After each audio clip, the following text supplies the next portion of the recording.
Yo, yo, yo, let's go. So guys, it's your boy Akono Dixon. Oh, look at these gains. Guys, I've been in the gym so much. I've been so consistent. I landed from Chicago on Monday. So I did I go to the gym Tuesday? I landed Monday. Dang, dude, I haven't been to the gym since Monday. Today's Thursday, but I'm going today. But anyways, guys, today's video is gonna be about two different things. It's going to be about locking in, the pros of that, the cons of that, which I don't really feel like they're cons. I think it's all pros because it's making me be a better person.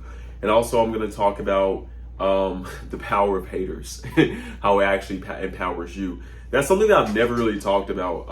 I've never talked about jealousy. I've never talked about envy as much. But I think it's something that I really want to talk about because I feel like it's something that I've experienced on such a high level, but I've used it to my greatest, to that it's helped me. It's helped me. I've used it to my greatest benefit. But we're gonna start talking about locking in. So guys, I was just listening to Quentin Blackwell, and she was talking about locking in, and I was thinking about this way before I was listening to Quentin, but it made me think about I think my viewers, my followers need to hear about this, about locking in. Because, I get asked this, Akono, how did you know that you wanted to act? Or I get asked from teenagers or even adults, they don't know what they want to do. And for me, I've always known what I wanted to do. I've always wanted to be a star. I've always wanted to be a celebrity. I've always wanted to be a person that makes people feel good. I've always wanted to be a craftsman. I've always wanted to entertain. I've always wanted to build things. I've always wanted to be an innovator. I used to tell my dad, I want to work in a big skyscraper and ordering people around. Not just for the sake of ordering people around, but I was 5 years young. So that's kind of how I was able to kind of really dissect it. But for me, I've always loved just creating, and I have a big brain, and I have a big imagination. And sometimes people don't always believe in that imagination. So I think that's kind of why I'm okay, I like to order people around, not because for the sake of ordering people around, but because I have this big imagination. And usually people don't always get my viewpoint. They don't always get my visions until I actually do it. And we do it. They're like, oh my gosh, Akono, you're a genius. Oh my God, gosh, you're amazing. And I'm like, no, I don't think I'm a genius, but I think I have a big brain, and I think I'm just me. And I think I have a gift that God or the universe placed in me. And I want to show it to the world. Why is my screen getting darker? I don't know. I have battery. Hopefully I have battery. If not, I'm just gonna edit the video. But guys, locking in. So as you guys know, I just made a movie, Caterpillar. I started writing Caterpillar in 2018, and we filmed it in 2025. And I think we raised $40,000 for it, and it's become, or something around that, maybe a little less. But it's become one of the biggest things, the most proud accomplishment I've ever had. Obviously, I've worked on All American, I've worked on Euphoria, I've worked with Eddie Murphy, I have friends now who are famous and celebrities, all this. And I say those things not to sound so, above average. I'm above average. I say those things because I work in Hollywood, and I've been in this business since I was 15. Really 17, really 20. Started modeling 15, 17, and then acting 20. So for me, a lot of it is kind of just normal because it's what I've been around for most of my life, more than half of my life. But I know when I say those things, it gives you guys an idea of it gives you a more focused idea of the scope of things. But when I created Caterpillar, when I got into the neck, into the really meat of it. Sorry guys, I'm drinking sparkling water, so it makes me have to burp. But when I get into the meat of it, I really locked in, guys. I think I wrote over 100 drafts of Caterpillar. And I said we because though I'm the writer of it, I could not have written Caterpillar without the excellence and the mentorship of writer, director, and editor Cruz Angeles. He really guided me through this process. Caterpillar would not be what it is if it wasn't for that man. One, no doubt. But we wrote over 100 drafts, and it was so much work.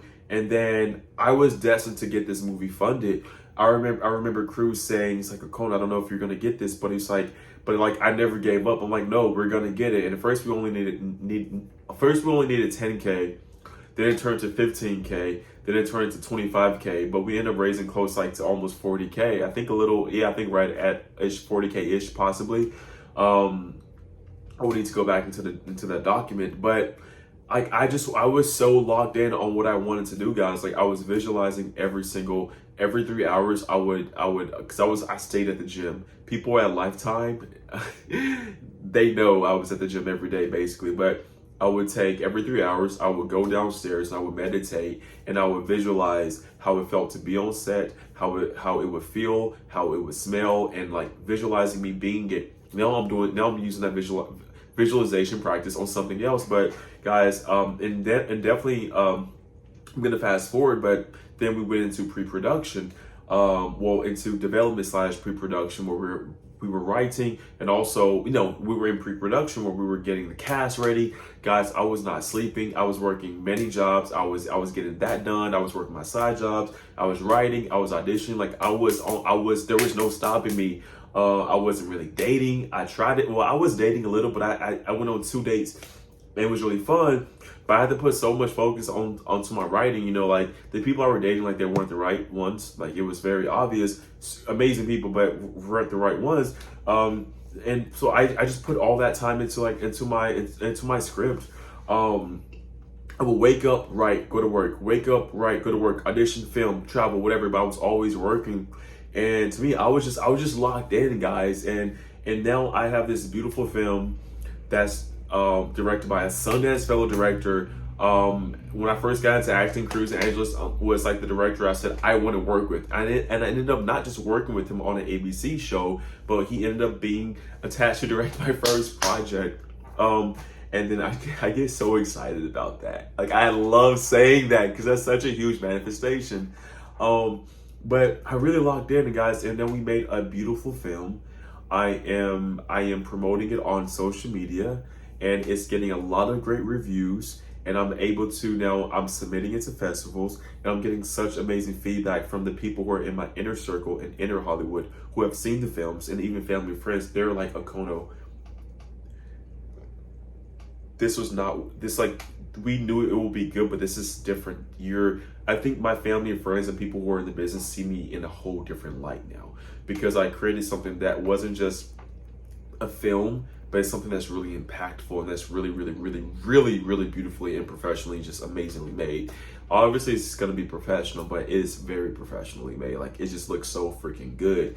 So I'm really excited about that, guys. And that's one thing, that's one of the many reasons why I really love locking in, because once you do, you really do make stuff happen, and I've learned that I could take that into dating. Once I'm locked in dating, I'm going to get what I want. Once I take that into raising my finances, I'm going to get what I want. And I've learned I can take that into all these different avenues. And honestly, guys, I'm just thinking about this now. I'm like, wait, I locked in on my film. Let me lock in on dating. Let me lock in on my finances. Let me lock in on just other things that are important to me in my life. Like, if I can do that with the script, bruh, I can do that with a human being, bruh. I can do that with a dollar bill. I can do that with a potential significant other. I'm so funny, bro.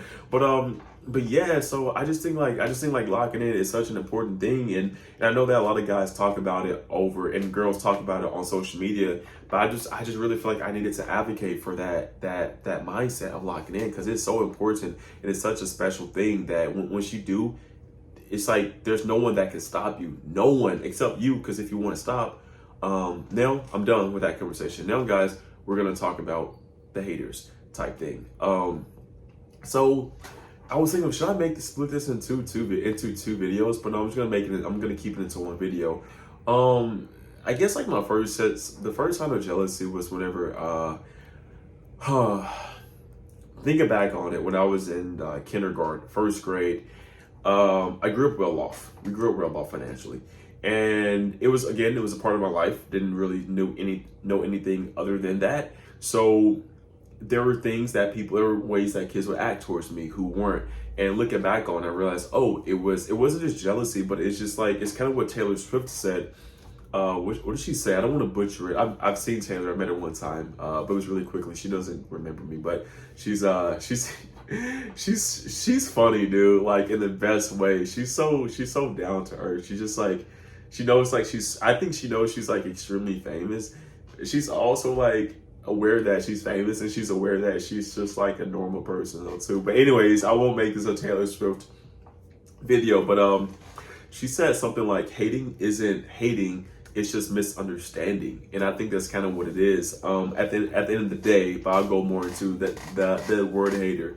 I think it started when I was a kid, but when I got into the industry, when I started to like work on shows like All American and Euphoria, I remember having like jealousy and hatred from like people in my acting class. I remember I had my manager at the time was a guest. He came to class, but no one knew he was my manager. So when I got on stage, my manager's like, after class was over, I got on stage, and my manager and we were like, I think he told me this like later on. He was like, "Oh, Akono." He's like, when you got on stage, first he was like, "You were amazing." He has like this New Jersey. He's from New Jersey, so he has like this accent. He was like, "Akono, you was amazing. You was amazing." Oh, but he's like, but dang, like those kids so jealous of you. They're like, "Oh, here he go again." And I was like, "Are you serious?" And the thing is like, I know some people in class were saying that, but I didn't know to the extent that he was telling me. But like looking back on it, I'm like, oh, that makes sense. And for me, like, I think I'm really just a confident, nice, kind dude. I know I have a lot of confidence though, and I know I have like a little bit of a I don't want to say that word because I don't want it to like attach to me, but I will say this. I will say that I'm aware that when you are doing great things, that not everyone likes that. So I'm really aware of that. So I don't really like to attach myself to people at all because people can leave you and people can really disappoint you. So I attach myself to ideas and also being into greatness because I love the absolute idea of greatness and being perfect. And I'm not saying being perfect in a general way. I feel like everyone has their own idea of perfection. For me, I always want to look good. I always want my craft to be great. I will always want my media to be on point. I want everything to be on point to the idea of what I want it to be. So for me, I never really attach those things to people. I attach it to ideas. So, and I'm a very focused man. When I'm in class, it's about my class. It's about that. If I'm playing a character that's kind of like a bit like different for me to play, or if my acting coach, which he did this a lot, he would give me a 20-page dialogue scene and I'll have to remember it in 30 minutes, then yeah, I'm not gonna be talking to you. I'm not gonna be trying to make friends with you. I'm not gonna be like trying to beat around the bush. I'm like, hey, good to see you. And go about my business because it's about the craft. It's about respecting my coach. It's about respecting my family. And it's about respecting the time I put in, hours I put into this craft and this business since I was 15 years young. I've been away from my parents since I was 18, basically 17. I have not really seen them as much because I've been providing this amazing life for myself that I can give back to my parents and to my offspring. So I don't play any games with that. So yes, I'm not going to be the most talkative person, but I am going to be kind and I am going to be respectful and I am going to give you the time of the day when it's necessary. If it's not, I won't do that. I can't disrespect myself for that. So I think sometimes, maybe that came into play, but at the end of the day, guys, like I'm a pretty kind person, and a really like genuine person. So I feel like if people were hating, like it was more about them than about me. But at the end of the day, guys, I feel like when people aren't giving you that type of hater energy, I think, man, just go it's easier said than done. But realize it's a good thing. And sometimes you don't always know what hate is. Sometimes it may look like someone really cares about you, and they're giving you criticism after each, like criticism 24/7, criticism. Don't get me wrong. There's such thing as a good friend who's honest with you, but there's also such thing as an envious person who's disguising themselves as a friend. So I feel like just trust your intuition, and you'll know what that is. But guys, I would say like use haters as something that can use it as a sign of, oh wait, I'm doing my thing, I'm big dog, I'm top SHIT, my nigga, like I'm good. Excuse the N-word, sorry guys, I'm black, it flows sometimes and I can say it. But anyways, yeah, I feel like just it can help in a way propel you, to but really stay focused on what you want to do in life. And also feel like, if you're an attractive person, or if you're a person who has means, or you're a talented person, or you're unique and you're confident in that, the people are gonna hate that sometimes, but the right people are gonna love that, and they're gonna respect that, and they're gonna admire you for that. I'm not saying you want to have like kiss butt people around you 24/7, but it's okay to have people who really do just respect you and respect your craft, and have a love and respect for what you're doing. But yeah, guys, that's it. I'm actually getting ready to go to Yosemite for the weekend. Crap, I should have said that, because I don't want y'all to stalk me, bro. I've had a stalker before. That stuff is not funny, so I may have to cut that out. But guys, I'm about to get ready to pack. To pack. Oh gosh, no, I'm about to get ready to go pick up one of my best friends from the airport, and he's in LA for the weekend. So we're about to have a great time, and we're gonna go to Yosemite this weekend, and I'm super excited for that. But guys, I hope this video helps you. I hope it helps somebody. If you aren't subscribing to my channel, hit the subscribe button. Help your boy. Help him pay his rent. And just keep making more and more and more videos like this. But I hope you guys have a beautiful day. Ciao.